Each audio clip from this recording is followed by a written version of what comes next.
Shalom teman-teman Youth GPPI Sejahtera Bandung. Pagi hari ini sebelum kita mulai sharing atau sama-sama kita dengerin sharing, aku mau ngajak dulu untuk kita semua boleh sama-sama angkat satu pujian.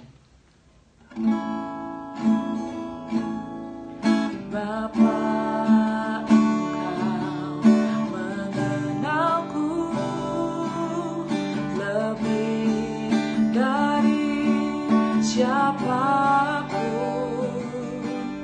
Engkau tahu ceritaku dan isi hatiku.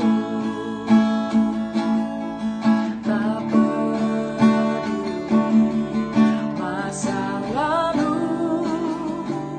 Engkau tetap memilihku.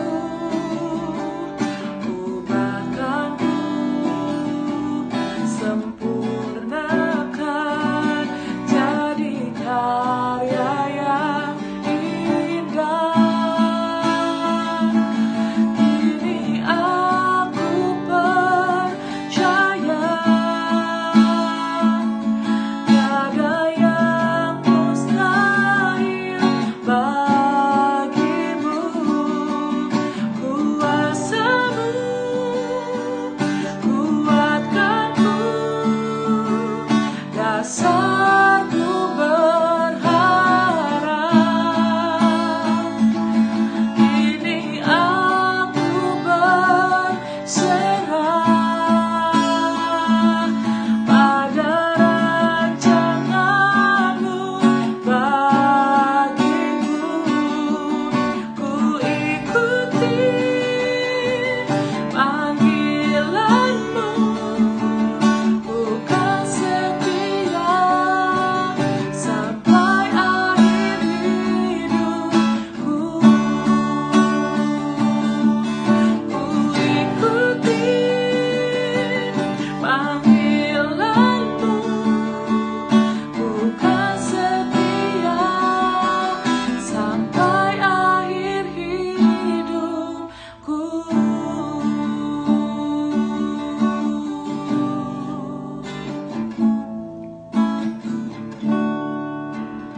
Terima kasih Tuhan untuk kesempatan kali ini. Kalau Engkau boleh satukan kami melalui virtual, Tuhan, kami percaya dimanapun kami berada Engkau hadir, Tuhan.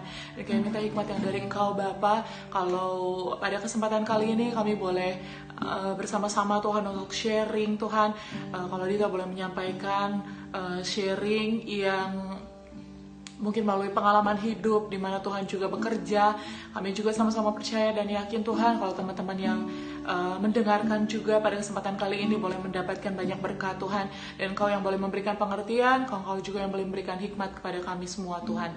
Terima kasih Tuhan, kami serahkan waktu ini ke dalam tangan-Mu, hanya di dalam nama Tuhan Yesus. Haleluya, amin. Oke, sekali lagi aku mau nyapa teman-teman youth ya dari GPPI Sejahtera. Shalom, salam kenal. Sebenarnya agak deg-degan juga ya waktu diminta untuk sharing atau berbagi ya entah pengalaman dan perjalanan hidup bareng sama Tuhan. Kayak udah tua ya. Emang udah tua sih kayaknya, lebih tua dari kalian. Tapi perkenalan diri dulu. Kenalin, nama aku Dita, aku teman dari Elke. Kebetulan kita satu pekerjaan ya, siaran radio di Radio Maestro. Jadi kalau teman-teman suka dengerin CLK ya, bisa panggilnya ya, suka dengerin CLK untuk pas siaran. Nah itu sebenarnya beberapa kali pernah sih kita siaran bareng juga. Kesibukan aku selain daripada siaran, jadi ibu rumah tangga juga. Baiklah, dan tema bulan ini yang dikasih untuk sharing tentang family ya teman-teman ya. Mungkin dari minggu pertama sampai terakhir minggu kemarin, aku sempat sih dengar beberapa kali sharingnya. Temanya tentang keluarga, jadi kayaknya teman-teman udah nempel banget sama sharing-sharing yang udah dikasih sama cici-cici atau juga koko-koko yang sebelumnya. Dan Pasti sharingnya itu juga udah membawa dampak atau perubahan juga buat teman-teman, karena udah beberapa minggu ini pasti ada lah yang bisa diceritain atau juga disaksikan atau dibagikan juga sama teman-teman yang lain tentang keluarga kalian, atau bahkan gitu ya, ada juga dari teman-teman yang bilang kayaknya belum ada perubahan deh, apa sih sebenarnya yang mungkin bisa gue lakuin gitu, atau juga yang bisa aku lakuin untuk merubah atau untuk supaya keluarga aku bisa berubah jadi lebih baik. Oke. Baiklah, aku bakalan ceritain sebenarnya asal mula, nanti sambil berjalan aja ya, asal mula tentang ya kehidupan keluarga aku gitu, karena sebenarnya cukup beruntung juga untuk dipilih sama Tuhan punya keluarga yang tidak, ya kalau tidak sempurna, semua keluarga kayaknya nggak sempurna ya, karena kan setiap keluarga ada kekurangannya masing-masing ya. Cuma maksudnya kalau mau dibilang broken home, boleh lah ya, tapi ya masih banyak yang lebih broken kayaknya dibanding aku. Nah, baiklah. Jadi kalau mau ditanya siapa sih yang mau lahir dari keluarga yang broken, pasti jawabannya semua bilangnya no, aku nggak mau gitu kan, lahir dari keluarga yang udah jelas nggak ada ya satupun keluarga yang sempurna ya di dunia ini. Ditambah lagi gitu kan, aku lahir dari keluarga yang misalnya nih mama papa harus divorce gitu ya, atau misalnya orang tua harus meninggal lebih dulu dibandingkan dengan orang tua atau teman-teman yang lain ya, orang tuanya. Kenapa sih orang tua temen aku kok masih lengkap gitu ya, sampai mereka mungkin rasanya minta apapun bisa, sementara aku harus banyak perjuangan gitu ya. Nah, itu yang pernah aku alamin juga di dalam menjalani kehidupan, bukan kehidupan berkeluarga. Memang sebenarnya aku sekarang udah berkeluarga, cuma selama ini sekarang ya umur aku 17 plus lebih banyak banget dari kalian plusnya ya. Tapi sepanjang dari kecil dan masa muda gitu ya, sampai akhirnya sebelum menikah, itu tuh ngalamin atau punya kehidupan dan pengalaman bareng sama keluarga itu nggak mulus ya. Jadi aku anak pertama dari 4 bersaudara. Aku lahir dari keluarga suku Batak atau Sumatera Utara gitu ya. Aku anak pertama. Dulu mama aku menikah dan di umur aku 5 tahun tuh papa aku meninggal dunia dikarenakan kecelakaan. Dan singkat cerita, terus aku punya adik kandung. Adik kandung laki-laki. Jadi aku tuh berdua ya. Pada saat itu ya, adik aku beda setahun sama aku umurnya. Jadi waktu aku umur 5 tahun, dia umur 4 tahun tuh papa udah meninggal. And then my mom itu ya jadi single parent ya teman-teman ya. Terus setelah itu waktu aku kelas 3, ini memang ya agak-agak mellow. Jadi kalau cerita sedikit tuh agak-agak mulai langsung kayak berkaca-kaca nih teman-teman ya. Sorry ya. Nah, terus di kelas 3 SD mama aku tuh nikah lagi dengan mantan pacarnya dulu ya, waktu sebelum kenal sama papa aku. Nah, udah gitu menikah dan aku punya 2 adik dari papa yang baru. Oke, jadi kita berempat lah ya, nih adik kakak kan.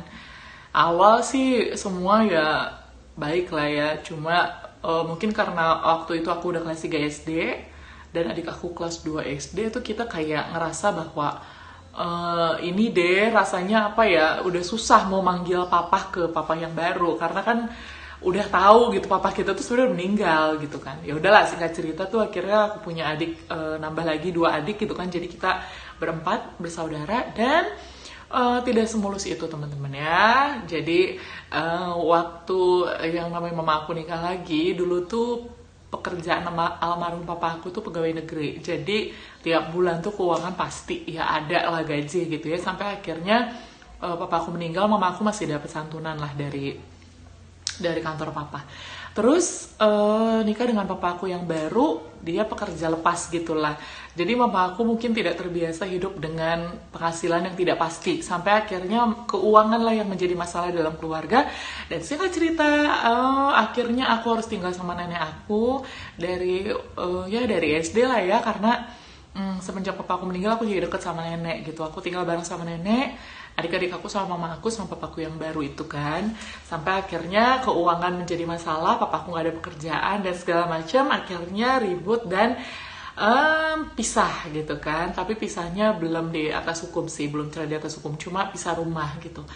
Ya itu banyaklah kejadian ya. Nanti sambil bercerita, sambil aku nanti ceritain lagi pengalaman yang lain. Oke, jadi aku sambil lihat sampaikan juga. Dulu tuh ya buat aku setiap firman Tuhan tentang janji-janji Tuhan dalam firman Tuhan, tentang rancangannya yang rancangan damai sejahtera, rancangan penuh dengan kebaikan, masa depan yang cerah, itu tuh bagaikan wah apa sih gitu, aku nggak pernah dapetin itu gitu, nggak pernah terbayang sama aku bahwa kehidupan aku tuh adalah kehidupan yang bahagia gitu bareng sama keluarga gitu. Pokoknya itu tuh hilang aja ya. Harapan cuma harapan gitu yang aku baca dalam firman Tuhan, nggak akan pernah terwujud lah dalam hidup aku gitu. Tapi ya semua berubah waktu aku sadar sama yang namanya penerimaan. Nah penerimaan itu nggak gampang teman-teman ya. Jadi itu tuh susah, prosesnya tuh panjang banget. Puji Tuhan aku ditangkap sama Tuhan itu di umur, ditangkap ya maksudnya kenal sama Tuhan itu waktu aku umur kelas 4 SD lah. 4 SD itu aku udah rajin banget ikut yang namanya youth. Padahal sebenarnya itu bukan umur youth ya. Cuma teman-teman aku tuh kebetulan saat itu di gereja umurnya lebih tua banget dari aku. Jadi aku ikut ke gereja, rajin ikutan youth, dan sebenarnya ke gereja juga saat itu ya nangis gitu. Karena aduh kenapa sih kayak begini, kenapa kayak begitu gitu ya, kayak ngerasa kok ngelihat orang tua berantem gitu ya segala macem.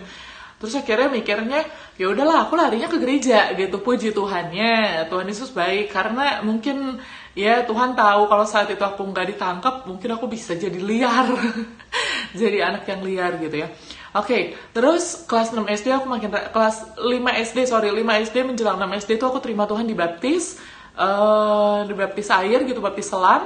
Dan situ aku, itu tuh seminggu tuh bisa kayaknya cuma 2 hari di rumah, sisanya di gereja. Karena ikutan ada yang namanya komsel, apa segala macam tuh aku rajin banget. Dan dimanapun kegiatan gereja ada tuh aku ada di situ ya. Jadi boleh dibilang kalau sekarang tuh berpikir saat itu aku larinya ke gereja.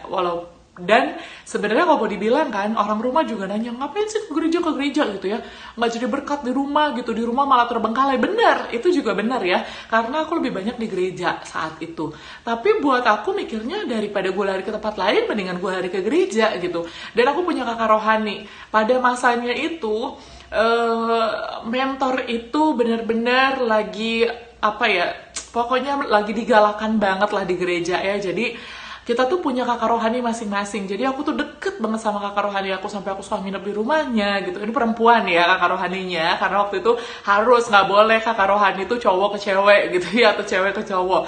Jadi saat itu kakak rohani aku perempuan. Dan teman-teman kakak rohani aku itu masih sangat deket banget sampai detik ini, sampai aku nikah, sampai aku masih suka ngobrol dan kita tuh deket banget. Jadi itu betapa pentingnya kalian punya kakak rohani. Kenapa? Mungkin gak enak dibimbing, mungkin gak enak yang namanya diceramahin ya, tapi kalian tuh tetap dalam kontrol di situ. Kenapa? Karena waktu kita mau melenceng ke sana kemari, itu tuh Tuhan tuh pakai dia untuk bawa hidup kita, untuk tetap bawa kita ke alur yang benar. Oke, baiklah kita lanjut ya, karena mungkin gak mungkin habis di sini, waktunya terus berjalan teman-teman. Jadi singkat cerita waktu itu aku udah ngalamin pemulihan, udah ngalamin yang namanya baptisan Roh Kudus, udah ngalamin yang namanya berdamai diri dan menerima gitu ya, punya cara pikir yang baru gitu. Karena di Roma 12 ayat 2 teman-teman bisa baca, semua yang kenal Tuhannya dengan benar pasti hidupnya berubah. Dan aku sambil baca juga ya Roma 12 ayat 2. Oke, sebentar teman-teman ya. Roma 12 ayat 2. Nah, janganlah kamu menjadi serupa dengan dunia ini, tetapi berubahlah oleh pembaharuan budimu, sehingga kamu dapat membedakan manakah kehendak Allah, apa yang baik, yang berkenan kepada Allah, dan yang sempurna. Waktu teman-teman, mungkin selamanya teman-teman ada yang lari kayak aku ya, larinya ke gereja gitu ya. kalau lari ke tempat-tempat yang gak benar, nanti ya itu ada lagi versinya ya aku ceritain ya. Cuma kalau larinya ke gereja, kalau emang kita benar-benar nih deket sama Tuhan, kita tuh tahu apa yang baik dan tahu apa yang benar. Nah, cara tahunya kita tahu milih apa yang baik dan yang benar apa? Itu bukan hanya dirasakan sama kita sendiri, tapi itu dirasakan sama orang-orang di sekitar kita. Karena firman Tuhan juga bilang di Galatia 5 ayat 22. Galatia 5 ayat 22 itu bilang kayak gini ya, tetapi buah roh ialah kasih, sukacita, damai sejahtera, dan sebagainya. Nah, buah roh itu apa? Segala sesuatu yang kita hasilkan melalui sikap hidup kita setelah kita terima Tuhan tuh pasti bikin beda. Kalau orang ngerasain bahwa kehadiran kita bawa damai sejahtera, kalau orang seneng dengan kehadiran kamu dimanapun kamu berada, kalau orang tuh seneng dan bilang sama kamu, aduh kalau ada kamu tuh sukacita ya rasanya, kalau ada kamu tuh damai ya, kamu tuh orangnya sabar ya, kamu tuh penuh kasih ya. Walaupun kita tidak langsung jadi sempurna ya, tapi dari buah-buah roh ini ada pasti yang kita tunjukin atau yang keluar dari sikap kita. Dan orang-orang di sekitar kita pasti ada yang bilang kayak gitu. Kalau misalnya orang-orang di sekitar kita malah bilang kayak gini, ada dia mah nyebelin ya, ada dia mah bikin nggak nyaman ya, ada dia mah kok suasana nggak enak, kita perlu cek sama diri kita. Kadang mungkin orang bisa salah penilaian sama kita, tapi kadang Tuhan juga bisa pakai orang lain untuk ngomong sama kita. Kalau kita mau dengar-dengaran ya, jangan pernah tutup kuping teman-teman, karena kita kadang nggak bisa koreksi diri kita sendiri, orang-orang di sekitar kita. Nah, itulah ada bagusnya kalau kita punya mentor. Kita bisa tanya sama mentor kita atau kakak rohani kita. Kita bilang, Kak, sebenarnya aku udah jadi berkat belum sih selama ini? Sebenarnya apa yang aku lakuin ini jadi batu sandungan nggak sih buat orang? Kayak misalnya nih ya, buat aku pribadi, aku nggak akan ceritain pengalaman orang lain karena jatuhnya jadi menghakimi ya teman-teman ya. Kayak aku deh, waktu itu aku tuh tiap mau pacaran ya di masa-masa SMP. Ini konteksnya teman-teman, aku tuh pacaran di SMP saat itu aku nggak pernah yang namanya pegangan tangan pun aku nggak berani. Kenapa? Karena dari SD semenjak aku rajin ke gereja, kakak rohani aku dan di gereja tuh sama pendeta atau gembala tuh selalu bilang, kalian tuh pacaran harus pacaran kudus apa segala macam. Jadi tiap aku mau pacaran selalu dipantau sama kakak rohani. Kamu pacaran dengan siapa? Atau kamu lagi dekat sama siapa? Dan itu membuat aku jadi laporan terus sama kakak rohani aku. Kak, aku dekat sama cowok ini. Nanti tuh dipantau sama dia cowoknya gini-gini, boleh nggak ya? Atau segala macam. Pernah satu waktu tuh aku backstreet gitu. Dan itu tuh rasanya kayak bersalah banget sampai akhirnya ketahuan dan aku minta maaf sama kakak rohani aku. Aku nangis, aku bilang, Kak, maafin aku ya. Mungkin kesannya lebay ya teman-teman. Tapi puji Tuhan dengan sikap aku yang kayak gitu itu menjaga aku sampai ke pernikahan yang kudus. Aku nggak pernah melakukan yang namanya free sex. Itu catat teman-teman. Karena dengan latar belakang aku nggak dapat kasih sayang dari papa gitu ya. Bukan aku menyalahkan Tuhan, tapi saat itu memang aku tanya sama Tuhan, kenapa sih Tuhan kok Tuhan panggil papa aku duluan gitu ya. Panggil meninggal maksudnya ya, terus Tuhan ganti dengan papa yang baru, tapi kan segimana dekatnya tuh tetap nggak bisa gitu, bukan papa kandung gitu. Dan baik sih papaku yang baru, cuma nggak bisa lebih dekat daripada papa yang baru. Artinya aku tuh kayak ngerasa bahwa aku nggak dapetin figur yang namanya bisa peluk papa, bisa ngobrol atau minta apa-apa sama papa, itu tuh nggak bisa gitu ya. Jadi aku ngerasa kayak udah gitu aku tinggal sama nenek, sama mama pun aku nggak begitu dekat gitu. Jadi ya begitulah ya, kurang banget yang namanya hubungan yang baik sama orang tua. Dan akhirnya aku tuh ngerasa kayaknya kalau ada cowok yang dekat sama aku, yang suka sama aku tuh aku ngerasa kayak dilindungin. Kayak yang, wah aku punya seseorang loh yang bisa aku andalkan gitu ya. Karena selama ini aku nggak pernah ada orang yang bisa diandalkan. Jadi oke lah. Nah begitu, jadi aku tuh puji Tuhan aku bisa diproteksi gitu ya, diprotek sama kakak rohani aku. Dan akhirnya puji Tuhan aku tetap tidak punya cara pacaran atau berpacaran pada SMP itu ya, di zaman-zaman SMP itu dengan banyak pria yang bisa pegang aku segala macam, enggak itu ya. Cuma ya seiring berjalannya waktu ya teman-teman ya gitu ya, makin zaman makin ke sekarang, mungkin makin ke sini, makin lihat bahwa ternyata ya pegangan tangan itu kayaknya udah biasa ya. Nah ini catat, hati-hati teman-teman, karena sekali kamu pegangan tangan bisa sampai ke yang lain-lain ya. Itu catatan. Oke, dan yang berikutnya aku belajar banget dari tokoh Alkitab. Mungkin kita tanya, Tuhan kenapa ya kok gue gak sempurna keluarganya gitu ya. Dan ini juga satu cerita lagi bahwa adik aku itu laki-laki, adik kandung aku. Jadi karena dia gak dapat perhatian yang sama juga dari orang tua, Dari SD dia keluar masuk sekolah. Ya karena nakal lah ya, dipanggil sama orang tuh, dipanggil sama guru BP apa segala macam mama aku, sampai akhirnya dia pindah sekolah sering banget. Dan SMP itu dia udah ngerokok sampai akhirnya dia ngobat. Ya, jadi kebayang ya, kita bukan dari keluarga yang berkecukupan, tapi dia harus ngobat dan segala macam lah ya. Kebayangkannya emang gratis kalau beli sabu atau obat segala macam, enggak dong, perlu uang. Yang akhirnya membuat dia kadang suka, ya ada aja ya uang yang hilang gitu di rumah. Cuma ini kenapa sih aku berani ceritain? Karena aku ngerasa aku udah berdamai sama diri aku, sudah menerima keluarga aku.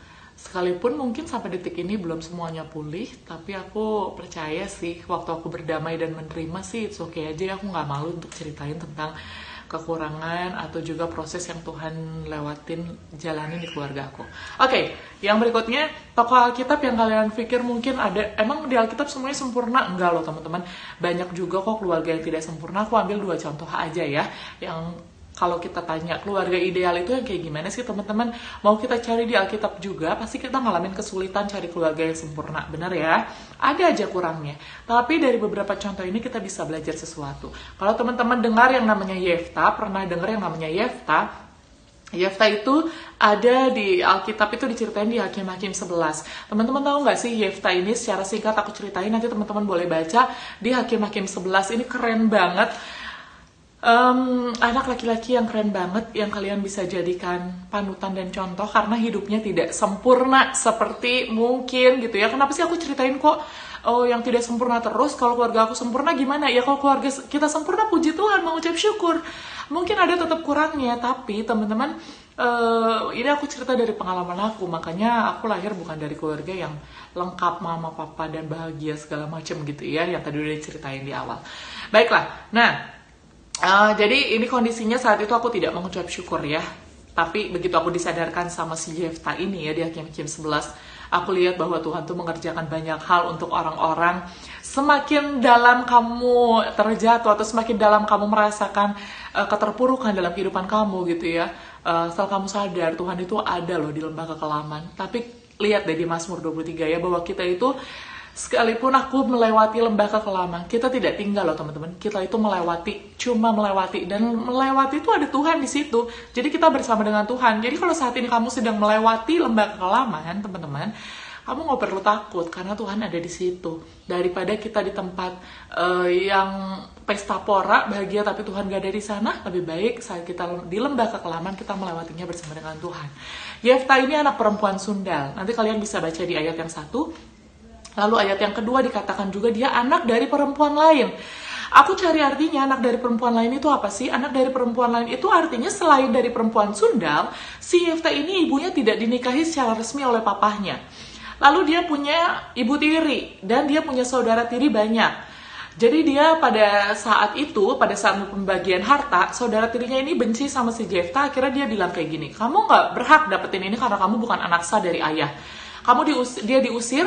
Dan dia dikatain, kebayang gak sih kalau anak perempuan sundal atau semua orang tuh tahu kita anak perempuan sundal, tuh pasti kita dikata-katain dong. Ya ampun, lu gak, dasar lu anak perempuan ini gitu kan. Kebayang gak Yefta itu mengalami penolakan, dia mengalami penghinaan gitu ya. Dan faktanya itu dia nggak bisa memilih dilahirkan dari ibu yang mana, teman-teman. Benar, setuju? Setuju ya.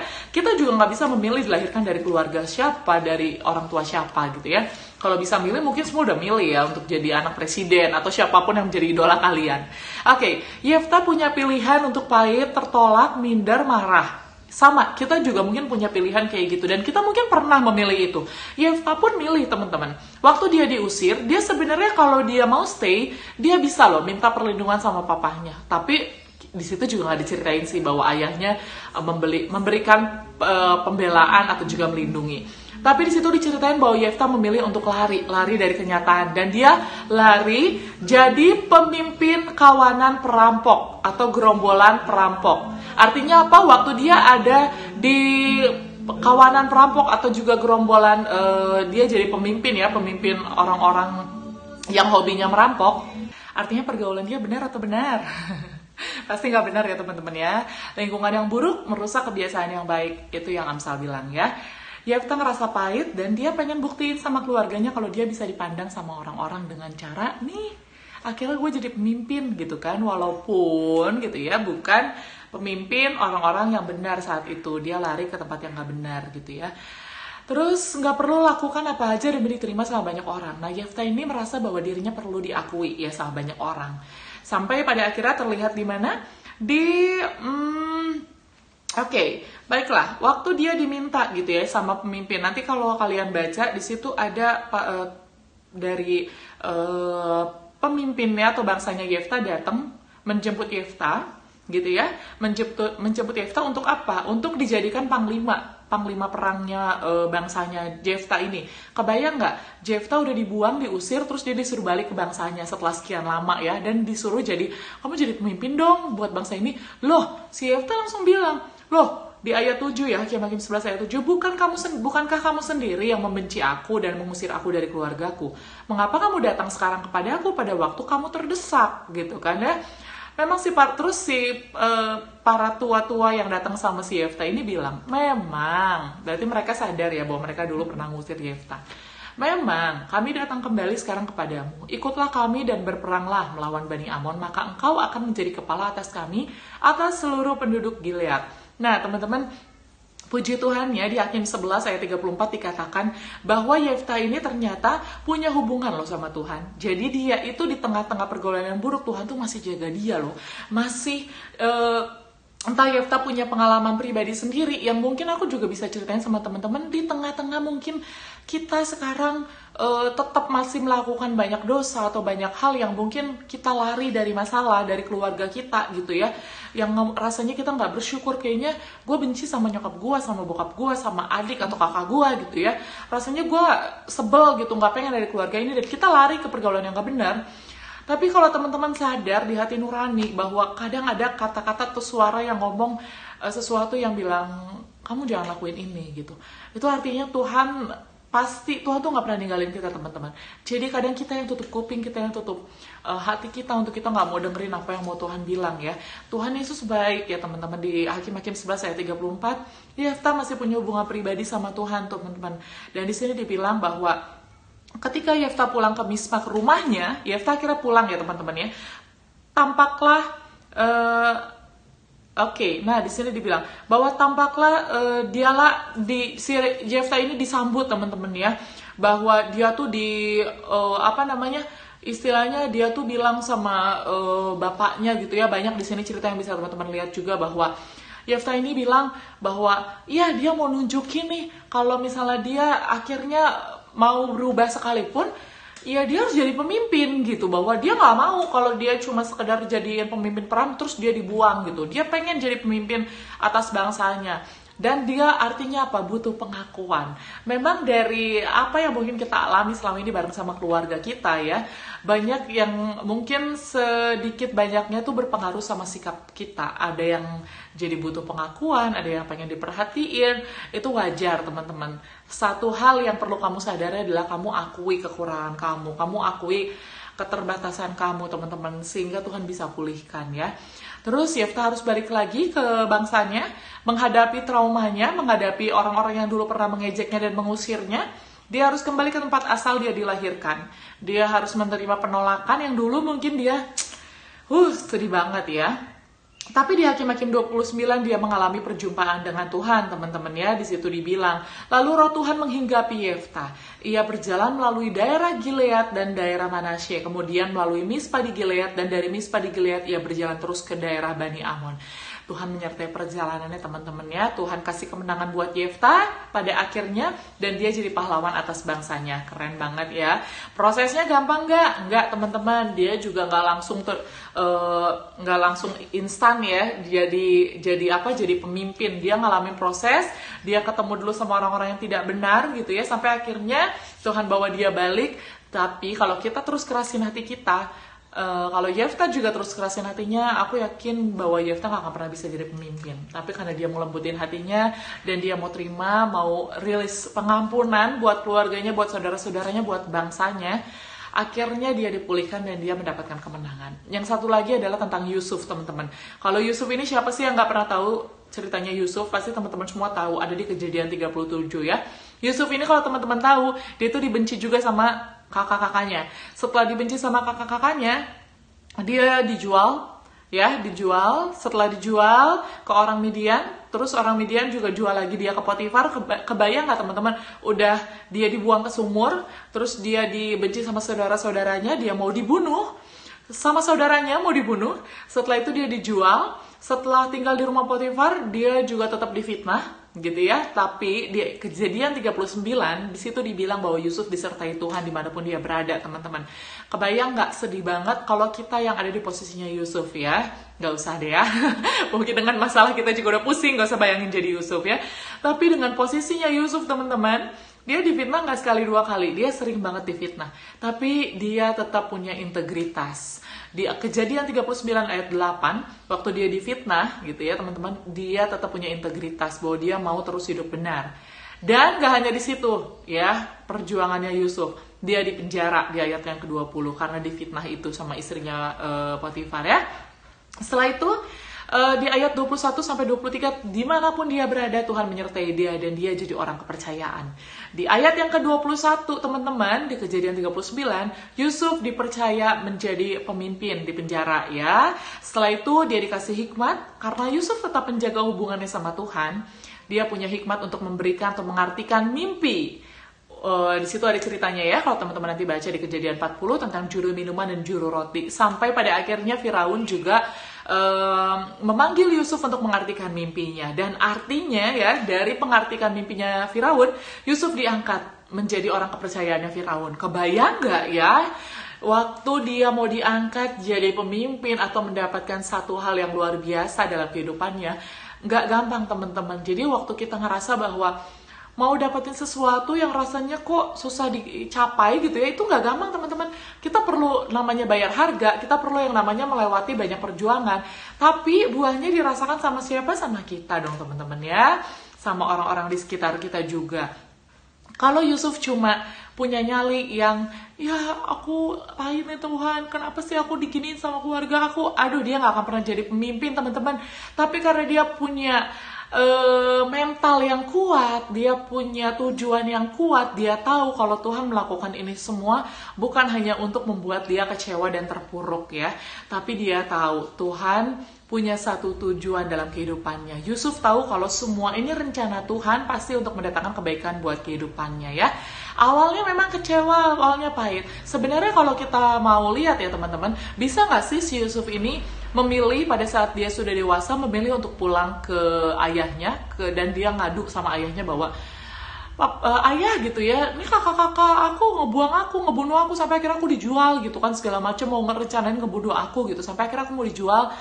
Dan akhirnya sekarang aku tinggal di Mesir apa segala macam. Bisa aja teman-teman karena dia punya kekuatan untuk melakukan itu. Tapi apakah dia memilih untuk itu? Enggak teman-teman.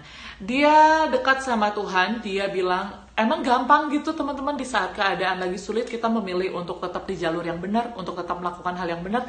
Enggak, tetap sulit teman-teman ya. Tapi karena kita tahu bahwa hidup kita lebih berharga, gitu ya, bahwa saat kita menjaga hidup kita dengan baik gitu ya, jangan berpikir bahwa hidup kita hanya saat ini teman-teman. Kita punya masa depan yang luar biasa, jadi kita harus pikir jauh ke depan.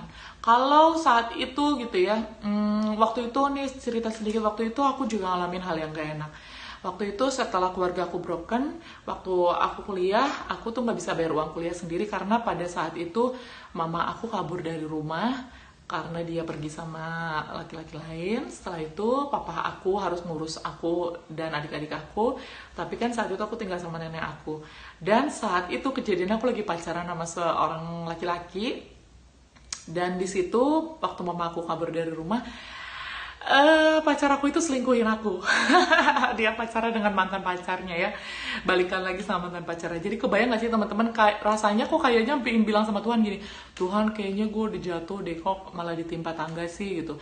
Cuma itu jadi pelajaran juga teman-teman. Dari situ tuh akhirnya ngebuat aku jadi kayaknya ya strong aja gitu dengan sendirinya. Akhirnya berpikir bahwa oh ternyata gue harus lebih hati-hati loh sama laki-laki. Oh ternyata kebayang gak sih waktu, coba teman-teman bayangin, waktu kalau seandainya saat itu aku pasrah aja gitu ya, pacaran gak benar gitu, merelakan misalnya kehidupan aku atau tubuh aku ya, perempuan nih ya, kita perempuan-perempuan ya, merelakan tubuh kita gitu sama laki-laki gitu ya. Ini bukan artinya laki-laki jelek teman-teman, untuk yang laki-laki ya jangan ngerasa tersinggung, tapi maksudnya untuk laki-laki pun kalau dia pacaran gak benar gitu ya, merusak kehidupan anak orang lain atau perempuan lain atau pacarnya, hanya karena kita mau lari dari permasalahan keluarga kita supaya kita nyari kesenangan di luar sana.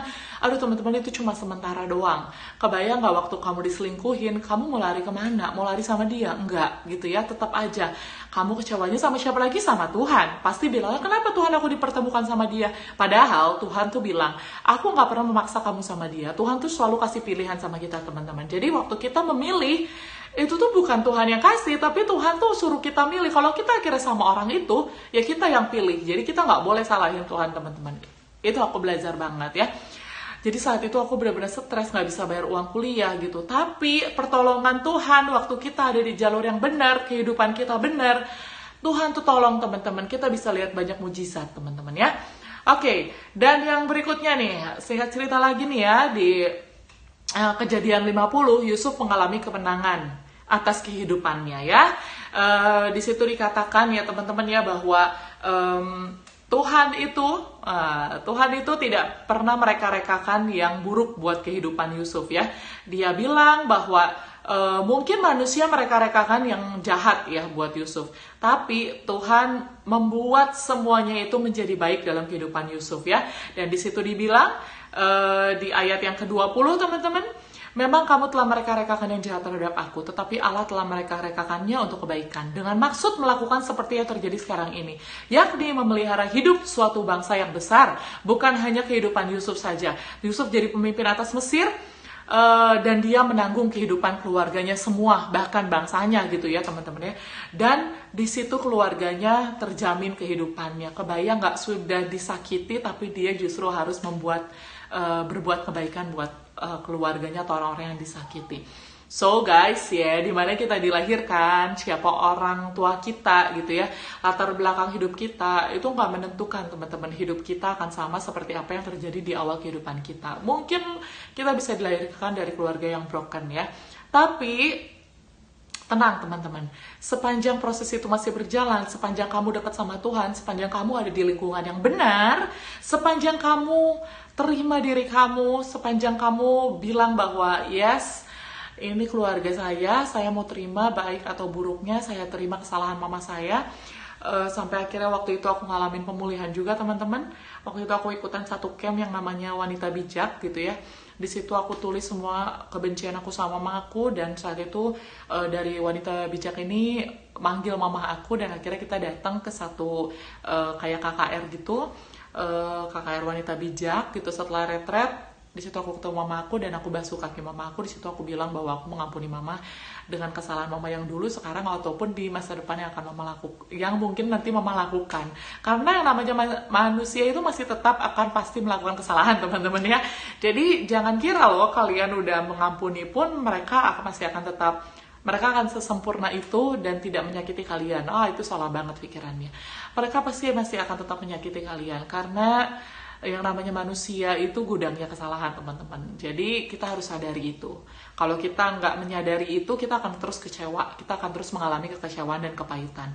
Terima penerimaan diri, terima diri kamu lahir dari keluarga apapun, siapapun, itu wajib.